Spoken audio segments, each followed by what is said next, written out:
What's going on, guys?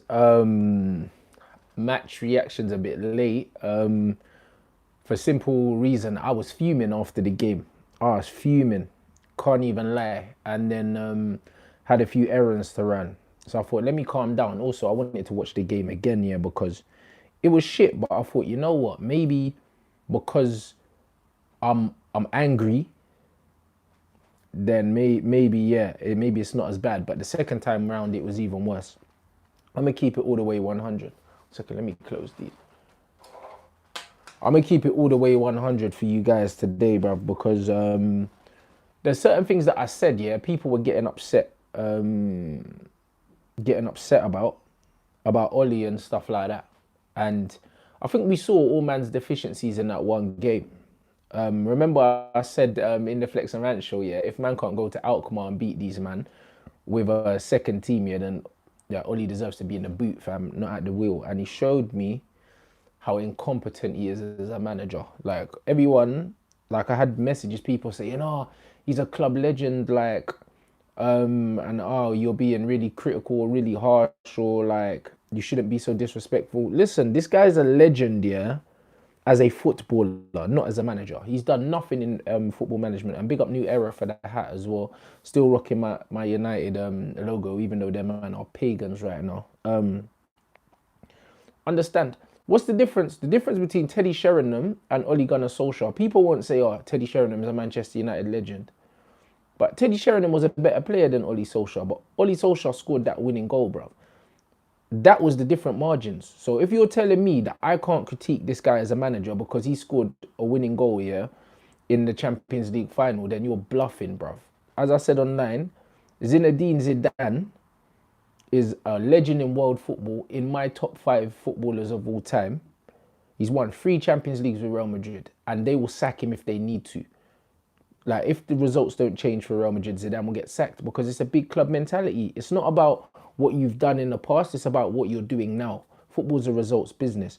There's no way in hell you can tell me that because Oli Solskjaer scored a goal in 1999 that man can't critique him as a coach, bruv. You're a fucking idiot if you believe that. Ole Gunnar Solskjaer is a shit football manager for several reasons. At the beginning, think about it this way, yeah? Oli took over. Ollie had very little time to implement any of his strategies at Manchester United because he took over at a busy period where around Christmas you're playing about 3 games in 7 days. So United weren't training very much. He pretty much would have said to these guys, you know what, go out there, express yourself, enjoy it, make sure you work hard. Paul Pogba hit form and he pretty much carried us, bruv. He was scoring and assisting. Martial was doing the same. Rashford bagged a few goals. Cool. Then Manchester United gave him the job full time, and we done that little pre-season training camp in Dubai and that. Since then, man have been breaking down injured, and our run has been relegation form. We've won 4 games in the last 22 games, and it's not looking very good. Like United Arena, if you don't follow them on Twitter, they actually done the statistics, and they said that with this run of form, Manchester United would have been relegated 3 times in the last, I think, 10 years or something like that, and finished about 17th in the league all the other times. So we're in relegation form under Ollie, and that's something he would know quite a bit about since he relegated Cardiff, bro. Like, let's keep it real, innit? As a person, I I don't have nothing against Ollie Solskjaer. Like, I think that a lot of his interviews, a lot of his press conferences, like he's talking a load of shit a lot of the time. I think that he does that because he's a fan and he genuinely wants things to get better. I don't think that he's intentionally misleading fans or anything like that. I don't think he's calculated like say Jose is. But I have nothing against him as a player as well. Utmost respect for him, brother. Like, he contributed to some very good times. Also, his goals against Liverpool in the FA Cup run was amazing for us. He contributed a lot in the history of the club. But as a manager, he's got zero fucking credentials. And people are saying give him time. He doesn't deserve time, bruv. Based on what he's done in the game, based on what he's doing right now, because it's fucking diabolical. Let me explain. I read something the other day, an article from Pep Guardiola talking about João Cancelo, yeah, and why he hasn't really played. And he's a right back that I wanted when Mourinho was at Manchester United. Pep spent peas on him and hasn't played him. Pep came out and said, listen, this guy missed pre-season. All the instructions I was giving the players, he wasn't privileged to that. So now I'm teaching him how to play in my system before he plays. That's what a real coach does, bro. Like, Pep is literally reprogramming him, just like he reprogrammed Raheem Sterling, just like he's reprogrammed Riyad Mahrez. Riyad Mahrez was one type of player when he came to Manchester City. Pep showed him, now I want you to do this, I want you to work here, I want you to move here. And now Mahrez is looking very wavy in the system. But Mahrez, they spent 60 M's on man and then benched him because that's what Pep does. Pep teaches you, you learn, innit? When I look at Andreas Pereira, he ain't learned shit under Ole Gunnar Solskjær. I almost feel sorry for him. Andreas Pereira is a technically good player, but he's got no football IQ, bruv. He needs all the guidance he can get. He didn't get that under Jose. Jose tried to turn him into a DM because Andreas can pass, he can shoot, he's got good technical ability. But Andreas needs to be taught how to play that position. He's never been taught. So Andreas was scapegoated there. And then again under Ole, Ole's playing him right wing. Andreas ain't a fucking right winger. If you're going to play him right wing, by all means, Ole, teach him how to play fucking right wing, bruv. Andreas drifts in. He doesn't know how to take his man down the outside. He doesn't know how to make those runs and show down the line for the right back. He doesn't know how to make them runs in and then out to pull defenders away. He's not being coached, bro. Ollie's just putting him on the pitch and saying, I'll do whatever the fuck you want, bro. Like, his standard of management, that he was at Mulder and he was at Cardiff. 10 years deep into management, yeah? And before Manchester United, Cardiff was the biggest club on his resume. For a reason, bro. Because probably championship is about Ollie's level, bro. Like, mid-table championship is probably his level of management, if we're completely honest. That's no emotions involved whatsoever. Like, so when I said, guys, that I have no confidence in Ollie as a manager, this is why. You go back to the Alkmaar game, yeah? Talking about Mason Greenwood's the best finisher in the league, in the club and all of that shit. You start Daniel James up front and Mason Greenwood on the right. Are you fucking dumb, bro? And then sometimes Mason was on the left and that. Then he's up front, bruv. Like, Ollie changed this thing so many times. Like, Flex was even sitting behind Ollie and he said that, like, it looked like he didn't know what he was doing. Like, he was just improvising. Gomez is on the left. Then he's on the right. Daniel James up front, bro. Like, instead of Mason Greenwood, are you sure? Like, what fucking manual did Ollie pull that out of? You see what I mean? When you see things like this, when you see Manchester United couldn't register a shot on goal against AZ Alkmaar, please know, yeah, that Ollie's at the wheel of Jose's bus, blood. That same bus that Jose was parking, yeah, Ollie's driving that. That's the only wheel man's at. Because the football is worse under Ollie. It's worse, bro. Do you know what I'm saying? It's not better. That makes me question what McKenna and Carrick are doing, because they sat through through Jose's tenure and watched that dire football, and then Ollie's come in and it hasn't improved. So that tells me that Carrick and McKenna are there on work experience. They ain't doing shit, bruv. Like, in all honesty, man need to get rid of them two, need to get rid of Phelan, because I don't know what Mick Phelan's doing either, and get rid of Ollie, bruv, and bring in a whole new backroom stuff. They need to bring in a director of football, and they need to bring in a whole new team, bro. A whole new team, because them man are not cutting it. So when man say, are you Ollie in or are you Ollie out? I'm not Ollie out for the simple fact that I do not trust, the board to replace Ollie with the right structure at the club, because it needs to be a complete overhaul. So you might as well leave Ollie there, because whoever comes in, yeah, is fighting an uphill battle. Don't get me wrong, they'll be better than Ollie Solskjær. Like, I've said it many times. You look at Bielsa. Man's managing in a championship. He's playing attractive football with a Leeds United team, yeah. And most of you, man, couldn't name me two of their players. So Ollie's definitely not getting the best out of these players in terms of attractive football, in terms of results. He's not getting the best out of these, man. This is relegation form. I'd argue that you give this squad to Brendan Rodgers. You give this squad to Eddie Howe. You give this squad to... And I'm not even going to talk about the top managers. You give this squad to, who else shall we say? Bruv, even the Sheffield United are playing better football than us at the moment, guys. It's dire.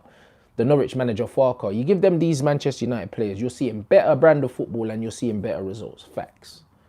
Because actually, when you look at man for man, this Manchester United team is not that far away from comfortably being the third best team in the country, bro. You put another central midfielder in there with Pogba and McTominay, you get a proper right-sided player, and you get either another striker, say Martial's not fit. If Martial is fit, even if you got a proper right-sided player, another midfielder, and you could even say that a proper left-back, Luke Shaw's dead, but you could play Dalot left-back. Honestly, like the difference it would make to that team, bro. Like a proper midfielder, maybe a creative midfielder. So say a centre mid, a number 10, a right-sided midfielder. Those three players, yeah, automatically transforms Manchester United's attacking play and makes us more potent. How are you not registering a single shot on goal against AZ Alkmaar? Then Ollie's coming out saying we were unlucky not to get the 3 points because Rashford should have had a penalty. So what, now man are relying on penalties to beat these man? Get the fuck out of here, man. Like, I'm not trying to hear that. A lot of people can say, oh yeah, but we have to be positive, believe in the process. What is the fucking process, bro? Conte's been at Inter Milan for 2 minutes, bro. And you saw how Inter Milan turned up against Barcelona. It doesn't take a manager 40 games, yeah, to implement their philosophy on a team. Ollie hasn't implemented shit. Since he's come in, nothing's improved in terms of the football, in terms of the direction. He's bought better players. Our defence are better on paper. But again, I'm not any more confident in this team than I were last season. Man are saying, oh yeah, it's not Ollie's responsibility for who comes in. Cool, it's not. But it's his responsibility for who leaves. There's no way I'm letting Alexis Sanchez go, yeah, if I don't have another striker guaranteed. I'll get rid of Lukaku because his attitude was bad. And also, when he's posting shit on social media and doing all these things, he's disrespect. Get the fuck out. Alexis is on 400 bags, half of which were already still playing. Might as well have kept man blood because he'll run the line better than Rashford. Even a shit Alexis, yeah, is a better striker than Marcus Rashford, bro. Facts only. Man's rushing Rashford back injured to play shit and throw up 1 out of 10's blood. Another 1 out. Brought Rashford off the bench against Alkmaar to do what? We need a goal. You take off Mason Greenwood for Jesse Lingard, Ollie. You see what I'm saying, bro? Like, man don't even need to review the game because nothing happened. It was a stalemate, fam. But when you look at those kind of decisions, those are not decisions made by a manager that knows what the fuck he's doing, guys. It's that fucking simple. And the worst thing about football fans right now is they're like, oh, if you change your mind about something, you're flip-flopping and X, Y, Z. It's not called flip-flopping, bro. When the evidence in front of anyone changes, they're entitled to change their opinion. Anyone that got excited about Ollie's run first 15 games as Manchester United manager, anyone's going to get excited. Anyone is. Now the dust is settled and man are seeing what's in front of us. We're seeing that Ollie's not good enough. It don't make you a fucking flip-flop here. If you can see that Ollie's not good enough, he's making bullshit decisions. He's saying things in press conferences that he's not delivering on. That's not flip-flopping. Imagine in life if you could never ever fucking change your mind about anything. Like, what kind of life would this be, bro? Too many of you football fans are stupid, bro. Like, think about it this way. Imagine you go court now, yeah? And then they sentence you to life in prison for a crime that you didn't commit. New evidence is passed to the judge to show that actually you didn't commit the crime. So what? You should just sit in prison now because the decision was made, bruv. What? Man can't overturn it, even though there's new evidence. What? We just have to let man rot in jail. Are you man dumb? Stop the flip-flop shit, bro. Like, the numbers are there. This is not my opinion. These are facts. The numbers point to the fact that Manchester United are in relegation form. Man ain't won an away game since PSG, which was in March or something like that. It's been over 6 months since we've won a game away from home. A man is still defending this guy saying, give him time, he needs more players. It's not the players and time you need. You need to show me that you're trustworthy enough for man to give you these players. No way, bruv. If you can't even improve players like Andreas Pereira, young, hungry players that want to play for you, that are running themselves into the ground, then you're not a good enough coach to build a project with. You're not. It's that simple.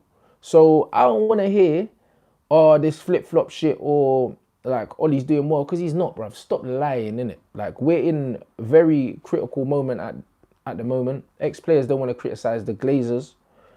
They don't want to criticise Ed Woodward because all these men want to be on the payroll. And that's all it comes down to. So you're getting the likes of Gary Neville, Rio Ferdinand, them man don't want to talk about that. Yeah, they're saying back Ollie. Ollie's not the only problem. Don't get it twisted. He's not the only problem, but he is a problem. He is a problem. He's not the only problem. Because even if he had good players, he can't even manage them, bruv. Wan-Bissaka's injured. They're saying he's ill. He's not ill. Who's ill for over 10 days, bro? Man's not ill. Do you know what I'm saying? If he was ill, it's a serious illness. And if it's a serious illness, they would have said, oh, Wan-Bissaka's got this or he's got that. He ain't got nothing. Wan-Bissaka's injured. The reason why he's injured is because he played 90 fucking minutes at Rochdale and he never should have played at Rochdale. Pogba should have never played at Rochdale. Now Pogba's out for a while because Pogba's been playing injured for a while, guys. He's been playing for at least a month injured. People saying he don't care about United. He missed his international games with France to play injured for Manchester United. That's commitment.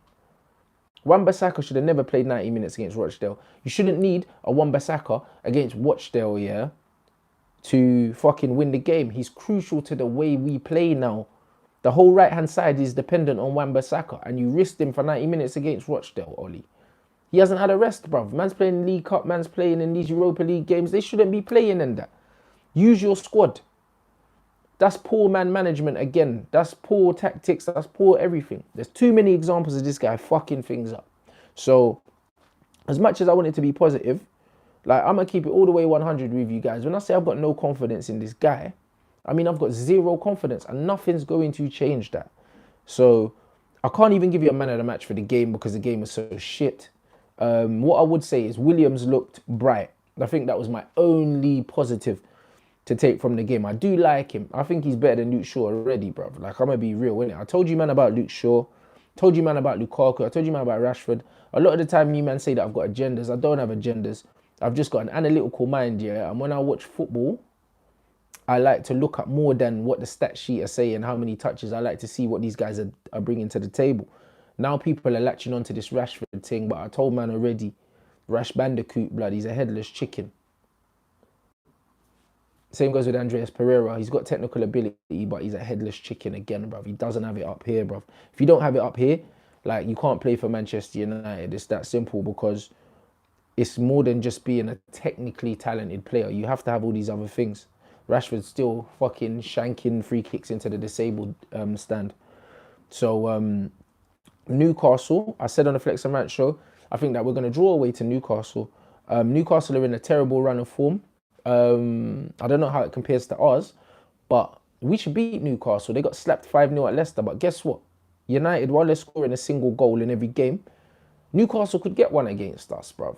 We either win 1-0 or we draw 1-1. And then we've got to go to Liverpool as well, guys. It's not looking fucking great. I'm not going to lie to you. I can honestly see us getting a draw at Newcastle. I can. Because we're that bad. And if Ollie don't beat Newcastle, he needs to have a serious look at himself. I'm going to be all the way real, bruv. Like, if we don't beat Newcastle, I am literally going to be, I'm going to be singing P45. I'm going to keep it real, because Newcastle are there for the taking. Like, they're bent over and lubed up, ready for us to do a number on them, bruv. So, as bad as we are, if we can't beat Newcastle and Steve Bruce, don't get me wrong, I know Lord Voldemort, John Joe Shelby, always turns into Paul Scholes against us. He always does, innit? Like, every year. But if we, even without Pogba, Wan-Bissaka, possibly Martial won't be back till Liverpool as well, even without all these players, Newcastle are there for the taking. If we don't beat them, then, yeah, I want to see a new manager, bro. Like, Pochettino should have left Tottenham after the Champions League. I compared it to, you see, when Sir Alex Ferguson won the Premier League with us in the season, we were shit, innit? Robin Van Persie won the league for us. Even our team, when you look at some of the 11s we were putting out, United, like, Fergie actually, like, bled the last bit of, like, he squeezed the last bit of juice out of that Manchester United squad, and he left us, like, with an aging squad, a depleted squad that needed rebuilding. And I think he left at the right time. And Pochettino is the same. after getting to the Champions League final, he even said, if I win the Champions League, like, what else is there for me to do at Tottenham? I can't replicate this ever again, because he knows the structure of the club. He knows he's not going to get a lot of money to spend, like net spend. Like, Tottenham are a selling club at the end of the day. For the right price, but they're still a selling club. And I genuinely believe that Pochettino should have left at the end of the season at Tottenham, and he's overstayed. He's welcome. He stayed too long, and because of that, things are going sour. Eriksen wanted to leave. Obviously, Levy didn't want Eriksen to leave to another Premier League club. He's decided to hold on to him. The uncertainty at Real Madrid meant that Eriksen didn't end up going there, and he's clearly unhappy. Eriksen's probably had a falling out with Poch, because Eriksen's not really starting at the moment. So things are not all right in the changing room at Tottenham. Like, the morale's low. I think a lot of players there are probably not happy, whether it's money-wise or, I don't know, something's off at Tottenham. That doesn't make Poch a bad manager overnight. It doesn't. Like, he's shown enough at Southampton and Tottenham that he still needs to be respected very highly. But I think that it's gone stale there, and I think he's there to be taken. And I think Manchester United would be very, very, very fucking stupid if they're not already in his ear saying to him, yo, like, obviously Ollie's only on a short contract anyway. He's not on a lot of money. Like, we'll happily pay man out. If Ollie's got any dignity, yeah, I would walk. Like, honestly, I'd be like, you know what, I love the club. It's not going the way I wanted it to go.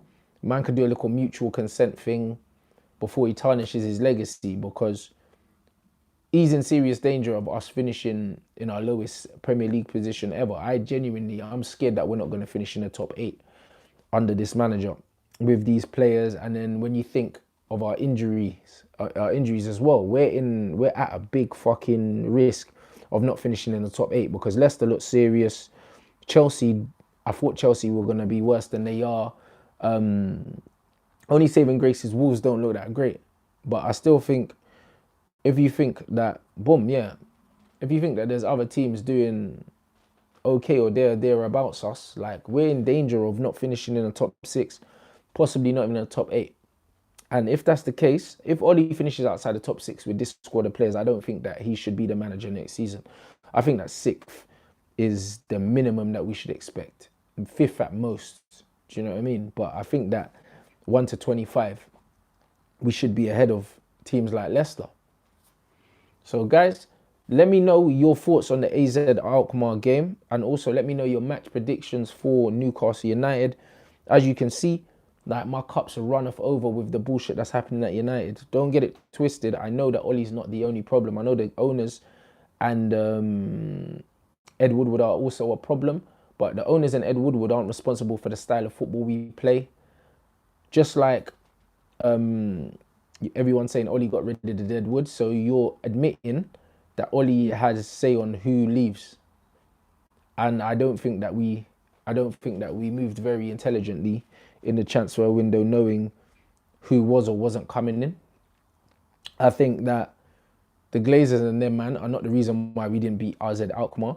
The Glazers aren't the reason why man had to go to penalties against Rochdale. That's got nothing to do with the Glazers and Ed Woodward. So when we're criticising the board and them, man, let's get it right, innit? Like, some things are their fault, but certain things are not their man's faults. So let me know what you think about the state of the club right now. This has been the first match review that I've had to do like this, bro. It was such a nothing game. There was nothing to fucking talk about, guys. You know what I mean? So thanks for watching. Make sure you smash the like button.